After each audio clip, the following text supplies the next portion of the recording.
welcome to Pharma E-Classes, the video series for the pharmacy students.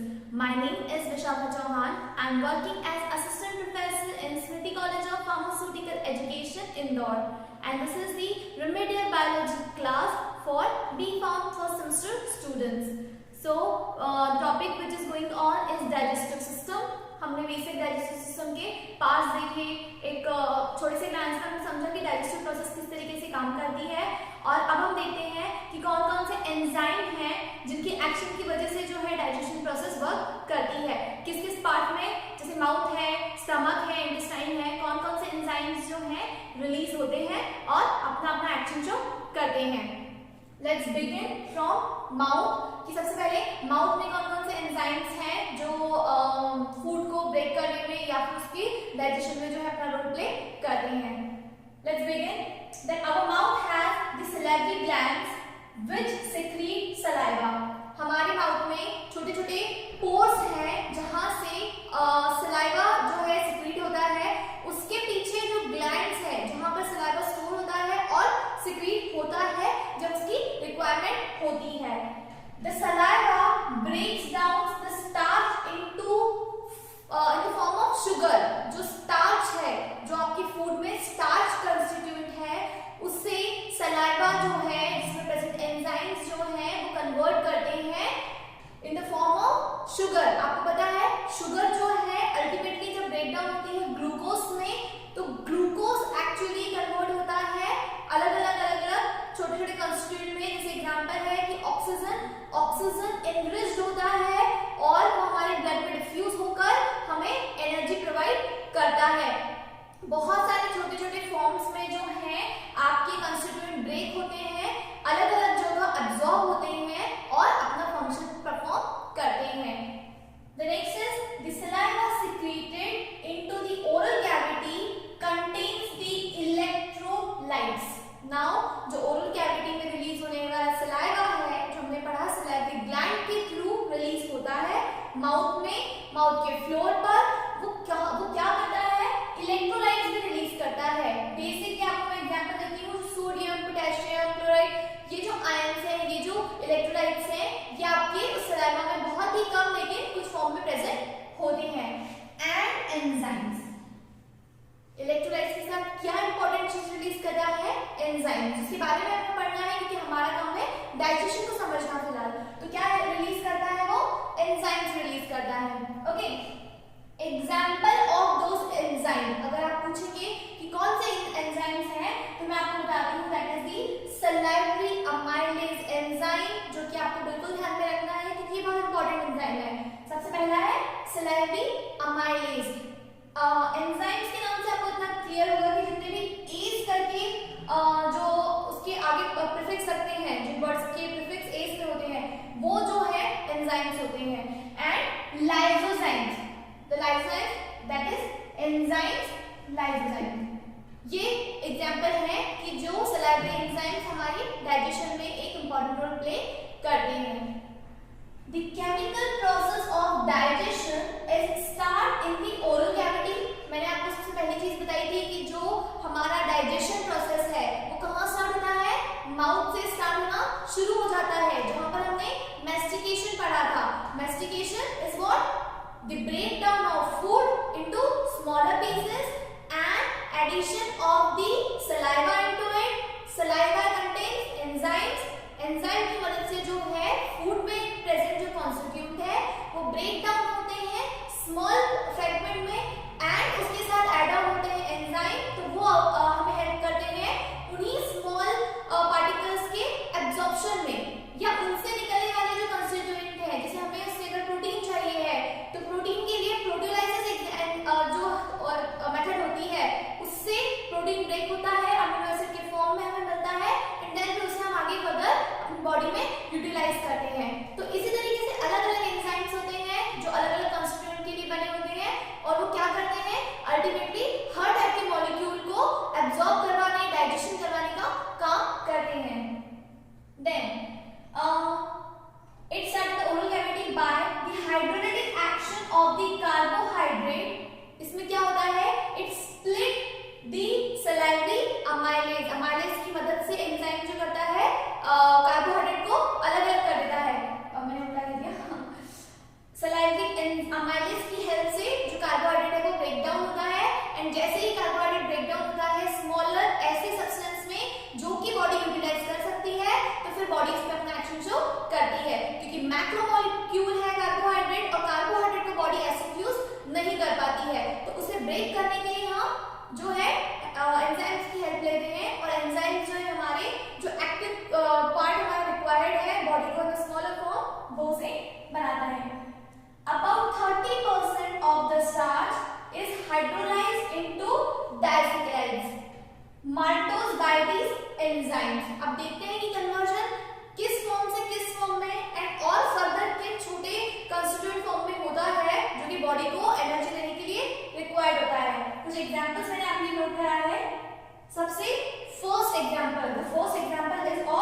मिलता है, that is polysaccharides means poly means number of addition to it, but disaccharide यानी कि form reduce हो गया है।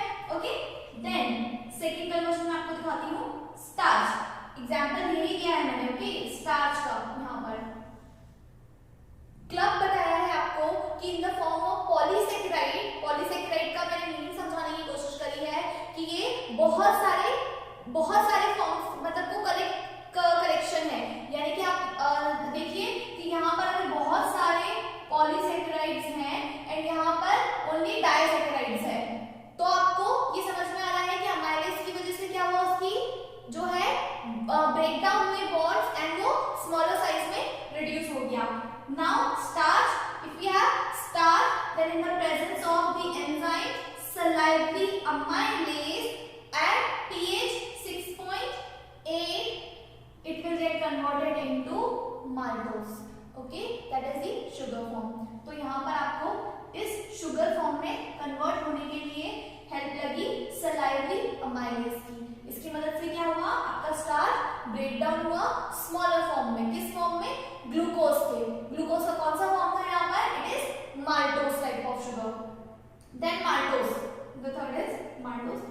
Maltose इसे break down करने के लिए चाहिए हमें माल्टेज, तो माल्टेज की प्रेजेंस में जो माल्टोज है it will get converted into the glucose and glucose, that is कि one form of glucose is here and another form of glucose is here. तो आपको कन्वर्जन देखना है कि हमें ग्लूकोज चाहिए था एंड फाइनली हमें इसका जो कॉम्प्लेक्स फॉर्म है उससे और रिड्यूस्ड फॉर्म हमें मिल गया in the form of one type of glucose and another type of glucose. Now what are they, the first is if we convert the first form the lactose, तो lactose के लिए हमें चाहिए enzyme lactase. सो यहाँ क्या है, in the presence of enzyme lactase, the lactose will get converted into glucose and galactose. The form is, one is glucose and the second one is galactose. Then another type of sugar or glucose जो यहाँ break down हुआ था, the sucrose sugar in the presence of sucrase enzyme will get converted into one form of glucose and fructose. Another chain is fructose. The first one is glucose. Then इस glucose का क्या होगा, ये glucose जो है आपकी body में absorb हो पाएगा आसानी से and this will provide you with the energy, the amount of energy required by your body. कैसे convert होगा, जैसे ही ये reduce हुआ glucose form में आया, glucose form आपकी बॉडी में क्या करेगा, एनर्जी प्रोवाइड करने का काम करेगा। द लाइसोजाइम, कौन सा, the lysozyme act as antibacterial enzyme and it prevent the infection in your mouth. तो हमने माउथ के बारे में पढ़ा, इसलिए मैंने आपको बताया है कि जो लाइसोजाइम है उसकी एक्चुअल एक्टिविटी क्या है कि वो एंटीबैक्टीरियल की तरह काम करता है और आपके माउथ में जो इंफेक्शन के चांसेस होते हैं उसे कम करने की कोशिश वो करता है। The next we will see in the digestive system. तो हम देखें डाइजेस्टिव सिस्टम में क्या होता है, the inner lining of the stomach secrete the mucus. Mucus की वजह से ही आपको पता है आपकी स्टमक में जो है हाइड्रोक्लोरिक एसिड, दैट मींस कि जो एसिडिक मीडियम होता है वो हाइड्रोक्लोरिक एसिड की वजह से होता है। तो जब HCl सीक्रेट होता है बॉडी में तो आपके स्टमक की लाइनिंग कैसे बचती है, उनसे कैसे प्रोटेक्ट रहती है, तो आपके ये जो स्टमक है, ठीक है, ये यहां से आप देखिए जो हम स्टमक का स्पेशली पार्ट देखते हैं, यहां पर क्या होता है, इन लाइनिंग्स पर म्यूकस लेयर होती है। ये म्यूकस सिक्रीशन आपकी बॉडी में जो एसिड प्रेजेंट रहता है उससे आपकी बॉडी को प्रोटेक्ट करता है। आपके स्टमक की जो अंदर की म्यूकस लाइनिंग है वो आपके बॉडी के इनर पार्ट को एसिड से प्रोटेक्ट करता है। ऐसा ना हो कि बॉडी अंदर से कहीं से डैमेज हो जाए, होता है ना, जहां पर म्यूकस लाइनिंग डिस्टर्ब होती है तो एसिड से अंदर आपकी बॉडी डिस्टर्ब होने लगती है। तो क्या होता है वहां पर, हम कहते हैं ना अल्सर्स हो गए। तो वो अल्सर्स क्या है कि आपकी म्यूकस लाइनिंग अगर सपोज यहां से डिस्टर्ब हो गई और यहां से आपके एसिड बॉडी के कांटेक्ट में आने लगा, यानी एसिड का फ्लो जैसे ही आपकी बॉडी को टच होने लगा, अगर वहां की म्यूकस लाइनिंग डिस्टर्ब है तो आपको अल्सर हो जाते हैं। तो उन अल्सर का कारण क्या है कि म्यूकस लाइनिंग वहां से डिस्टर्ब हो गई है या सिक्रीशन वहां पर ठीक से नहीं है। तो आपको क्या करना है, म्यूकस की लेयरिंग बहुत इंपॉर्टेंट है बॉडी के लिए, अदरवाइज क्या करेगा, एसिड आपकी बॉडी को बहुत ज्यादा डैमेज कर सकता है। The inner lining of the stomach secrete the mucus, the hydrochloric acid, which is also known as HCl, and various digestive juices. The very popular one is bile juice. तो आपको bile juice यहाँ पर ध्यान रखना है। And the mucus protect the lining of the stomach and acid क्या करेगा, आपके अंदर खाने के साथ जो बैक्टीरिया चला जाता है, किसी थोड़ा सा आप जैसे अच्छे सोर्स से पानी नहीं अगर लेते हैं तो वो आपकी बॉडी में अगर कहीं कुछ वायरस बैक्टीरिया बॉडी में चले जाते हैं, तो इस तरीके की चीजों को किल करने का काम करते हैं हाइड्रोक्लोरिक एसिड, जो कि बॉडी में प्रेजेंट जो है इस तरीके के बैक्टीरिया को किल कर देता है। It makes the stomach medium acidic in nature, और आपके स्टमक का मीडिया जो कि हम कहते हैं स्टमक जो है वहां का मीडिया कैसा है, एसिडिक मीडिया है। तो वो किसकी वजह से है, HCl की वजह से है। The digestive juices break the protein into smaller substances. What are they? Amino acids. तो इस प्रोटीन को क्या करेगा, स्मॉलर सब्सटेंसेस में यानी स्मॉलर ऐसे यूनिट में कन्वर्ट करेगा जो कि और आगे इजी टू हैंडल हो, ताकि उससे क्या होता है, हमें प्रोटीन से मिलने वाली जो एनर्जी है, जो कंस्ट्रेंट है, वो आसानी से मिल पाती है। अब एग्जांपल देखते हैं। सबसे फर्स्ट पेप्सिनोजन। पेप्सिनोजन एक इनएक्टिव फॉर्म में रहता है, यानी कि प्रोएंजाइम है ना, इनएक्टिव फॉर्म में है आपकी बॉडी में। एक्टिवेट करने के लिए ये जब HCl के कांटेक्ट में आता है तो ये एंजाइम एक्टिव फॉर्म में कन्वर्ट हो जाता है। जब एक्टिव फॉर्म में कन्वर्ट हो जाता है तो वो एक्टिव फॉर्म क्या बन जाता है, पेप्सिन। आपने ये नाम सुना होगा। कैसे बनता है, पेप्सिनोजन फॉर्म में रहता है जो कि एक्टिव नहीं है। जैसे ही HCl के कांटेक्ट में आया देन ये पेप्सिन बना, दैट मींस कि एक्टिव एंजाइम बना। अभी क्या करेगा, प्रोटियोलाइटिक एक्टिविटी करेगा। प्रोटियोलाइटिक यानी कि आप ध्यान से सुनना इस वर्ड को, प्रोटियोलाइटिक। लाइटिक और प्रोटियो वर्ड को हम बीच में से ब्रेक करते हैं, प्रोटियो वर्ड अलग कर देते हैं, जिसका क्या मीनिंग है, प्रोटीन। और लाइटिक का मीनिंग होता है लाइसिस करना। Lysis is the main word here. Lysis का मतलब होता है ब्रेक डाउन। लाइसिस का मतलब क्या होता है, ब्रेक डाउन। अब आप समझो, प्रोटीन, प्रोटियो और break down is lytic and lysis. तो क्या हो गया, प्रोटीन का ब्रेक डाउन करने के लिए जो यूज होते हैं वो प्रोटियोलाइटिक होते हैं। तो जो एंजाइम प्रोटियोलाइटिक है दैट मींस वो क्या करेंगे, प्रोटीन को ब्रेक कर देंगे। प्रोटीन को ब्रेक करके स्मॉलर यूनिट में कन्वर्ट कर देंगे, है ना, ध्यान रहेगा। उसके बाद हम देखेंगे, अब प्रोटीन मिल गया हमें। अब प्रोटीन पे जब ये एक्टिव एंजाइम ने एक्ट करा तो हमने क्या पढ़ा, प्रोटियोलाइसिस होगा। प्रोटियोलाइसिस हुआ दैट मींस हमें मिला प्रोटियोसिस एंड पेप्टोन्स मिले। ये दोनों फॉर्म में कन्वर्ट हुए, स्मॉलर यूनिट में कन्वर्ट हो गया। अब एक एग्जांपल मैं आपको बताती हूँ, ये वाला। इन्फेंट्स में छोटे बच्चे होते हैं, उनके इसमें ज्यादातर हमें मिल्क के ब्रेकडाउन का काम करना है ताकि वो उनकी बॉडी में एनर्जी सप्लाई करे।